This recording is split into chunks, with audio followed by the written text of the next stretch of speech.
El barroc és un art de contrastos. Segurament els que més destaquen són la lluita entre llums i ombres, els contrastos lumínics, però també n'hi ha entre els volums i els buits, entre la vida i la mort, entre allò terrenal i espiritual, entre materialisme i també idealisme. L'últim cap de setmana del Festival Espurners Barroques ens porta al nord del Solsonès per jugar entre dues propostes de contrast total. Per una banda, un concert de clavecí enmig de la natura, amb el conglomerat del Pirineu de fons, roures, alzines, pins, la naturalesa amb tota la força tel·lúrica entrant pels ulls i sobrevolant per sobre del cap, aus dansant al so de la música. I a pocs quilòmetres de distància, la foscor de l'església de Sant Llorenç, l'esplendor del retaule dels Colls, fusta morta per donar vida daurada, una joia barroca que prendrà la vida de la Cambra de les Meravelles a partir d'un videoart que ens farà descobrir com mai havíem vist abans aquest retaule. Natura contra interior, llum contra foscor, arbres contra retaule, aus contra tecnologia. En el fons, ho podem resumir en dues paraules. Essència barroca. L'Espurna, el podcast del Festival Espurnes Barroques 2023. Capítol 10. L'Espurna dels contrastos.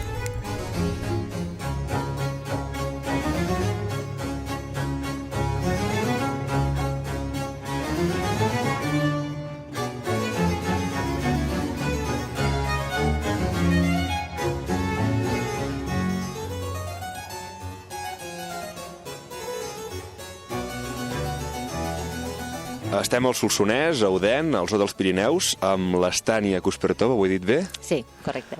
Estània, la teva vida va molt lligada als falcons, de fet heu anat de la mà per molts països, la teva vida comença a la República Txeca, però com arribes aquí al Solsonès? Sí, vaig néixer a la República Txeca, però penso que amb 18 anys vaig anar a viure a Alemanya, un centre de cria dels falcons, centre de cria més gran del món, i en l'any 2006 tota l'empresa de cria ens vam traslladar aquí a Solsonès al nord. I per què vau venir? Perquè a Alemanya vam tenir problemes amb el nostre veí, amb la salut dels falcons. El nostre veí criava bolets comestibles i per estalviar diners doncs no posava filtres a les naus de producció i produïa moltíssim bo. I els falcons són molt sensibles a la qualitat de l'aire, llavors inspiraven el mo i se les paralitzaven als pulmons. I van perdre moltíssims falcons, no van poder... Com que no veus les toxines, no veus el mo com vola a l'aire, era molt complicat de guanyar el judici, mentrestant que durava mesos i anys, se morien els falcons, i com que aquí l'aire és perfecte i ja el propietari tenia aquí una finca, doncs va ser una decisió desesperada, urgent, de traslladar tots els animals cap aquí. I al cap d'uns anys d'estar aquí vas crear el projecte del Zoo dels Pirineus, que és on som ara, que no és ben bé un zoo. No sabem si ens pots explicar aquest espai, què és? És casa nostra, és un espai realment privat aquí aquest espai entorn tan maco de nord del Solsonès, de Prepirineus, i tot i que se diu zoo del Pirineu, realment treballem en 3 línies principals. Som refugi dels animals salvatges que no poden tornar a la natura. Tenim centre de rescat pels animals, on arriben animals lesionats o potser maltractats per les persones. Aquests animals intentem recuperar i tornar-los a la natura.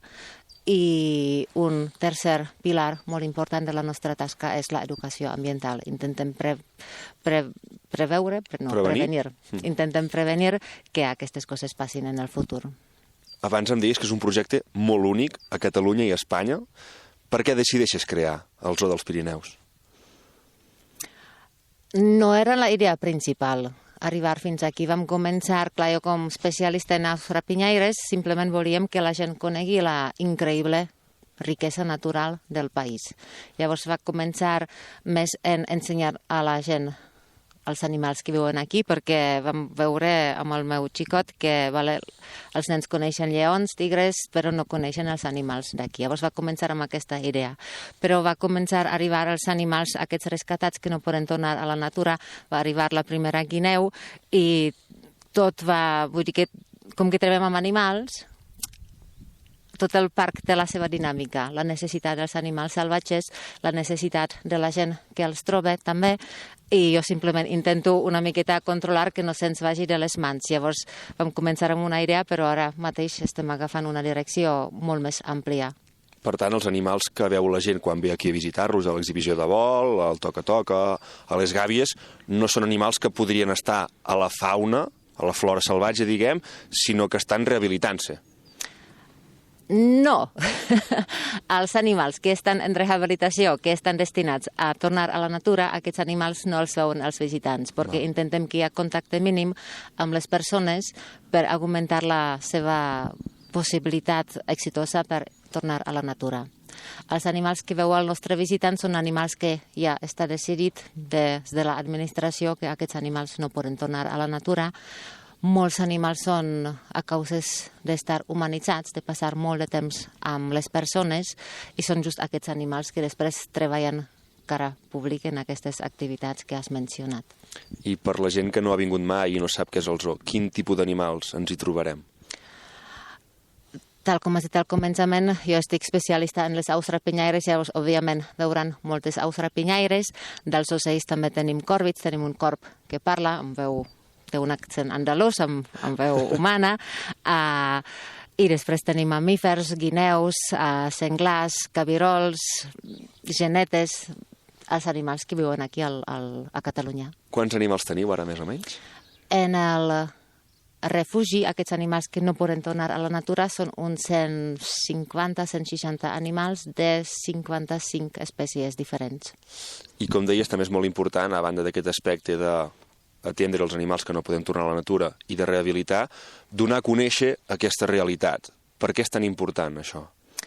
Considerem que cada animal que arriba aquí per culpa dels humans o culpa del desconeixement de les persones és fallo nostre, fallo d'educació ambiental. Si podem, amb l'educació ambiental i amb el contacte directe amb les víctimes d'un tracte incorrecte dels humans, si podem prevenir que això passa, pensem que allà podem ajudar moltíssim al futur de la natura. Perquè els animals, tu has tractat de molts animals al llarg de la teva vida. Què és el més important que has après dels animals? Què t'han ensenyat? Tenir ulls oberts, mai no pensar que tu saps tot, i adaptar-se sempre és mirar-los, saber interpretar el que veus correctament i sempre fer cas a l'animal, que a vegades tenim visitants que tenen les seves opinions a les xarxes socials, és molt fàcil tirar les pedres, però aquí sempre l'animal és el primer i mai no podem pensar que ens ho sabem tot. Hem d'observar cada espècie és diferent, però cada individu té les seves necessitats específiques i nosaltres el que hem de fer és estar superatents a ells. El 10 de juny, el Zoo dels Pirineus col·labora amb el Festival Espurnes Barroques, fent una proposta artística conjunta. Mentre soni un concert hi haurà aus volant per sobre del públic. No sé si en tots aquests anys de carrera que porta relacionada amb les aus rapinyaires i amb la natura, havies participat mai en un concert o en una proposta artística? Serà per la primera vegada que farem una cosa semblant. Ja veurem com anirà. Que són animals, no podem dir funcionarà així, però nosaltres prepararem els animals per l'actuació i ells ja mostraran si l'hem fet correctament. I res, clar, com que és una proposta única que per primera vegada, com dius, uniu natura, ocells amb música, no sé si penses que el moviment de les aus o dels animals en general, la bellesa que transmeten, podríem dir que està relacionada amb l'art i, per tant, podem lligar la natura amb l'art. Segur que sí. La natura, sí, cada detall de la natura és única i trobaràs bellesa en cada, petites coses i en el conjunt, i vincular aus rapinyaires a l'expressió artística, ja veurem com anirà.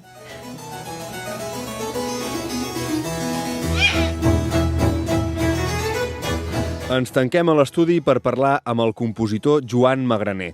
Ell ha compost una obra basada en els ocells i el cançoner popular. La inaugurarà el 10 de juny al Festival Espurnes Barroques. en concret el concert a vol d'ocell a Canalda. Joan, ens pots explicar per què el 1922 es munta una expedició que acaba desembocant amb el que ara coneixem com a cançoner popular? Sí, són les ganes... Bueno, en paral·lel a tota aquesta construcció del país que es fa a partir de la mancomunitat i tota aquesta història, hi ha aquesta voluntat de dir anem a recollir, a posar sobre paper, negre sobre blanc, tota aquesta tradició oral de cançons tan rica que en el nostre país era riquíssima, encara que ara sembli que ho hem perdut bastant, i de que es pugui trobar, que es pugui utilitzar, és a dir, que ho puguin utilitzar els compositors de música seriosa, així com ara aquest encàrrec que m'han fet a mi, però també que quedi d'alguna manera arxivat, perquè si no tot això, com que és oral, passa de generació en generació i ja es veien a venir, jo crec que al segle XX tota aquesta cosa es aniria perdent. L'expedició es detura en centenars de cases de pagès, com seria la de la Puigarnau Pobilló, a Canal del Solsonès, on troben la Rita Ribera i allà els canta un munt de música popular que desconeixien, que queden al·lucinats. Aquesta música, gairebé 100 anys després, serà la base per la teva creació, no? Sí, exacte, troben un tresor, que és allò, de tant en tant trobaven algú que havia recopilat dins seu i l'havia conservat bé, perquè hi havia gent que feia les seves variacions, les seves coses, i l'important era trobar l'essència d'aquella cançó, la cançó la més pura possible. Sí, llavors l'encomanar-me aquesta peça de dir, com que el tot anirà envoltant d'ocells, de coses d'aquestes, de dir, busquem cançons sobre ocells, a més que siguin cançons d'aquesta zona i que llavors a partir d'aquí tu fes el que vulguis, que és una mica la feina del compositor. Per tant, reps aquest encàrrec bastant lliure, malgrat la base fixa. Sí. I com l'encares? Què busques? Sí, primer coses molt pragmàtiques, de dir, per exemple, necessito saber com serà l'instrument, perquè això és un concert per clave, serà música per clavecí sol, per tant has de saber quin instrument exactament serà, perquè en aquella època les coses no eren estàndards, cada fabricant feia el que més o menys volia, i a partir d'aquí ja pots anar centrant una mica el que serà purament el material musical, les notes, i després hi ha tot el que hi ha al voltant. Doncs per tant saber que aquell concert també hi haurà sobretot música barroca francesa per a clavicemba al sol, sobretot de Jean-Philippe Rameau, de François Couperin, que són com els grans compositors d'aquest tipus de música, i que precisament utilitzaven molts cants d'ocells, no tant cançons, però sí intentar imitar el cant dels ocells amb música, amb les tecles del clave. Per tant, és una mena de barreja el que acabo fent jo entre la música aquesta popular que em servirà de base i el context del barroc francès per donar-li un caire més de peça de virtuosisme, de peça així vistosa. Com deies ara, el cant dels ocells o que les peces vagin sobre ocells és potser la base comuna d'aquestes melodies. Tu com encarnes aquesta llibertat, aquesta dansa dels ocells en la composició?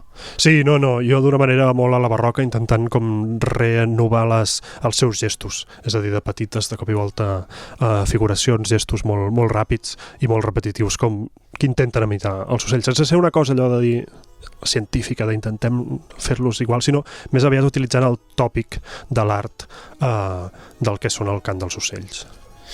I potser el punt també més únic és que la gent, quan estigui escoltant per primer cop la teva peça, a sobre dels seus caps volaran ocells salvatges. Sí, això t'ha influenciat d'alguna manera a l'hora de crear? No, clar, d'això i de més, abans ho dèiem allò de que realment no t'ho planteges aquestes coses de dir. L'únic que ja passa, normalment als concerts i de tot sempre hi ha, per exemple, aquí al Palau de la Música, si toquen alguna cosa, les parets són de vidre, estan fiques, si passa una ambulància la sents. Doncs millor que una ambulància sentir uns ocells, uns falcons volant, i passen coses d'aquestes. Havia estrenat una obra a la Catedral de Girona en què se sentien els ratpenats xiular d'aquella manera una mica esgarrifosa, o sigui que no, fins i tot això funciona. Parlaràs d'ocells a les cançons i els ocells també com jugaran amb la teva música. Exactament. A la vegada. I també estaran en la història amb aquestes cançons atàviques realment, no, que surten del poble. També l'altre instrument, és a dir, l'altre instrument dels ocells serà el clavecí. Sí. Et van proposar que fos una composició per aquest instrument. Com et condiciona o com has jugat? Clar, el clavecí és com l'instrument rei gairebé del període barroc i per tant un festival que gira al voltant de la música barroca. El barroc és la vostra comarca i tot el vostre territori és com el punt més important, no?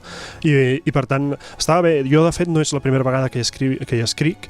Havia fet un primer intent, una peça molt curteta, aquesta també és, però aquell encara ho era més, i per un instrument molt petit hispànic de l'època de Cabezón, d'uns compositors una mica anteriors a aquests que estaven parlant francesos, i un instrument molt limitat. En canvi, aquest instrument francès per un compositor és fantàstic perquè té 2 teclats, tens els registres, que és allò de dir, accionant una mena de botó a l'antiga, pots canviar la sonoritat de l'instrument, ara que soni més un llaüt, que soni més agut, que soni una mica més ombrívol. O sigui, és un instrument realment és gairebé una orquestra en si mateix. La peça s'estrenarà el 10 de juny, com dèiem, enmig de la natura del Prepirineu català, del Solsonès, de prop de Canalda. Tindrem la teva estrena, els ocells volant, el paisatge que serà la natura en si. Potser no tens clar com sortirà la gent d'allà, però sí que segurament indiferents no quedaran. Com t'agradaria, amb quin regust de boca t'agradaria que marxés la gent? Sí, jo crec que serà sobretot un concert com de gaudi estètic, perquè coneixent les obres, no ho sé la meva, després això cadascú ho ha de jutjar per ell mateix, però almenys tota la resta de peces són obres molt vistoses, molt coloristes, molt vives, o sigui, és una música realment feliç, és com una música de gaudi estètic, que és el que acaba sent sempre el barroc, no? Com una cosa, una onada d'art i d'idees i de colors i de formes i de gestos i de tot, una mica també el que són els ocells, aquestes anades i vingudes de masses, de moviment. Aquesta dansa. I després d'aquest concert inaugural, la peça tindrà recorregut? Sí, això jo crec que és curiós perquè està feta, clar, per un tipus d'intèrprets que normalment toquen la música històrica, la del moment d'aquell instrument. Llavors no hi ha tant de repertori actual per certs instruments, per exemple el classí, però seria el mateix cas amb viola de gamba o aquest tipus d'instruments que sembla com que van desaparèixer de cop i volta de la història, i és ara, en els nostres dies, que es torna a revaloritzar. Per tant, segurament tindrà recorregut més que res per falta. Com que falten sempre obres, si algú vol alguna cosa modern, ràpid ho trobarà.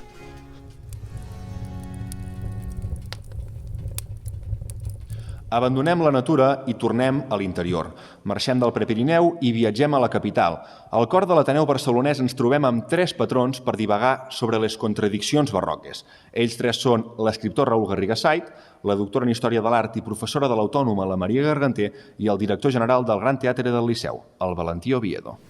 Bé, la coincidència dels contraris és la cosa típicament barroca, no? Des de sempre és aquesta cosa no només de posar de costat la llum i l'ombra, sinó de ser capaç de veure que la llum pot ser una mena d'ombra i que l'ombra pot ser una mena de llum, no? De la mateixa manera que el barroc no només posa la vida al costat de la mort, sinó que et diu que la vida pot ser una mena de mort i que la mort pot ser una mena de vida. I tot això al capdavall jo crec que apunta a una idea barroca que és molt bonica, que és la idea que la realitat és un misteri al capdavall, que nosaltres veiem aparences i que al fons d'aquestes aparences hi ha un misteri, i que potser si ens hi podem acostar a aquest misteri és a través dels contrastos i les paradoxes, no? És a través d'agafar personatges alts i personatges baixos, d'agafar déus immortals, d'agafar la llum i l'ombra, d'agafar el material pobre i donar-li una forma molt sofisticada i molt rica. Són totes aquestes coses i els contrastos que hi ha entre aquestes coses el que potser ens permet intuir aquest misteri, no? Que hi ha al fons, però el misteri continua sent un misteri, no el podem tocar ni resoldre del tot, no? Sí, efectivament, penso és la sensació de misteri i de quelcom màgic que s'esdevenia quan un feligrès, un devot, una persona qualsevol, doncs entrava en una església i veia un retaule, perquè no el veia amb la llum no el veia amb la llum elèctrica amb la que el veiem avui en dia, amb focus, etc., sinó que ens hem d'imaginar sovint aquells espais en penombra, i l'efecte que havia de fer un retaule com el del Miracle, doncs bé, gairebé amb aquells daurats refulgents, però que s'intuïen i encara més accentuats potser per la llum, la llum incandescent així, doncs, de les espelmes, els ciris. De totes maneres, a vegades hi ha aquests contrastos entre llum i ombra també estan buscats, estan a vegades artística o arquitectònicament buscats. En aquest sentit, sempre m'agrada dir que un dels espais barrocs més ben conservats a Catalunya com a tal és la cova de Sant Ignasi, l'espai pròpiament de la cova, perquè clar, és un espai natural que aprofita la pròpia balma, en la que simplement s'hi construeix un mur, s'hi col·loca un petit retaulet amb Sant Ignasi escrivint els exercicis espirituals, i és com un espai relíquia, com un espai que commemora aquella estada del fundador dels jesuïtes, i l'única il·luminació natural era una petita finestreta que encara es conserva, però que mantenia l'espai majoritàriament en penombra. Només com que el petit retaule és d'alabastre, d'alguna manera es veia allò com una cosa blanca al fons. I això podia reproduir perfectament també l'ambient que el propi Sant Ignasi aconsellava per a la praxi dels exercicis espirituals, que ell explicita que és convenient que siguin practicats en penombra, amb la menys distracció possible. I bé, és curiós com efectivament també és això, el barroc és un art de contrastos. La pròpia època, no? En plenes monarquies absolutistes és l'època en què hi ha major creativitat i major enginy en la música, en la literatura, en l'art, no?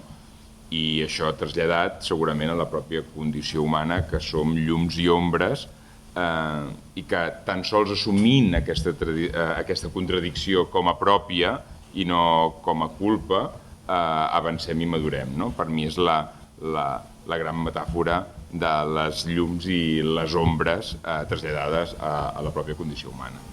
Per això podem dir o podem concloure que el barroc és molt contemporani.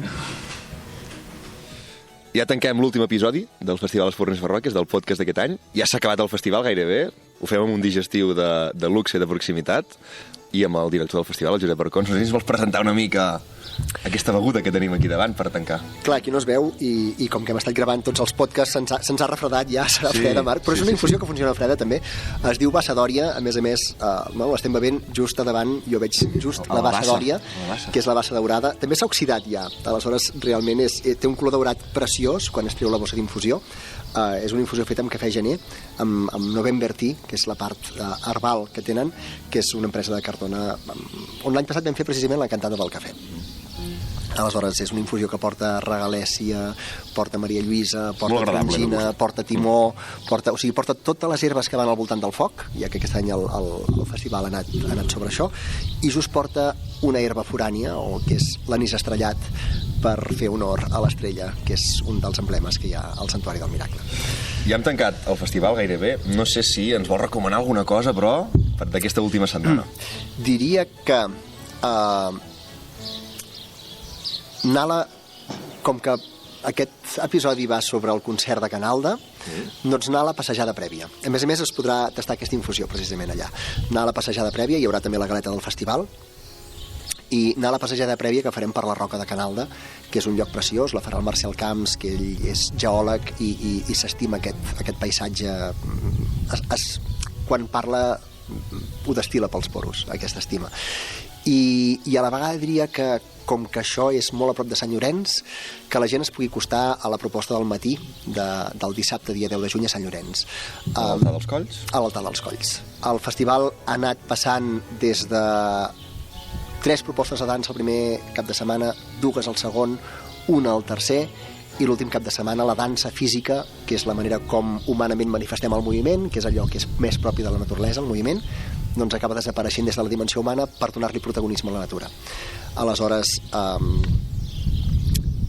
es veurà molt evident en aquestes propostes de dissabte, a la tarda a Canalda, amb un vol de falcons, i al matí a Sant Llorenç havent convertit el retaule dels Colls, que és fusta policromada, per tant tenim tot aquest recorregut de natura feta petrificada o precisament natura morta, natura amb un pa d'or, la farem reviure i que dansi, perquè mentre els Ministers of Pastime, que és un grup dirigit pel Nacho Ramal, que és un violinista extraordinari, de fet és el concertino que tenim en la presentació de l'Orquestra del Miracle, doncs mentre ells toquen un programa que es titula La Cambra de les Meravelles, hem encarregat a l'Arnau Abella i a la seva productora, a Omen, que faci tot un muntatge en videoart per narrar-nos l'altar dels Colls en música. Aleshores, qui vingui a Sant Llorenç podrà estar envoltat, podrà estar veient l'altar dels Colls, que quan entres dintre la Cambra de Meravelles, perquè són res, no deuen ser 6-8 metres quadrats, com a molt,